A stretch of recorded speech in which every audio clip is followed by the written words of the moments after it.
Če sem kakšne nagrade vesel, sem te res vesel. In ko sem zvedel, se mi je nekako odvrtel film Vsa srečanja z Darkom, vsa lepa druženja. In zdaj to popotovanje me malo spominja tako na en, recimo, road movie, dvakrat, ker bomo nekako dali v culo te filmčke in obredli ta prostor. In zanimajo me reakcije po tolikem času in sploh kako, to govoriva zdaj o italijanskem prostoru, kako bodo reagirali po tolikem času na neke stvari, ki so nam znane, tukaj manj znane, in kako sploh še to deluje tudi na nek prostor, ki ni naš prostor.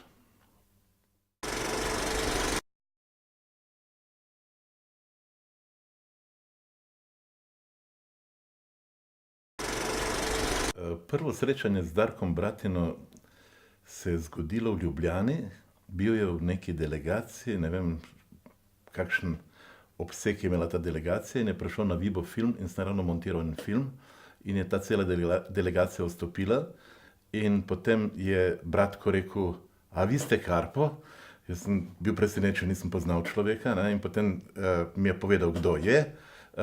Videl sem, da pozna vse, kar sem v življenju napravil, in sem bil čisto šokiran, kako nekdo, ki pride praktično iz nekih krajev tukaj Italije, da obvladuje enostavno slovenski filmski prostor. In od takrat sva nekako, ne vem, imam občutek, da me vzljubil že od takrat dalje, in nekako je do konca, se mi zdi, smo bil prijetno in drago društvo.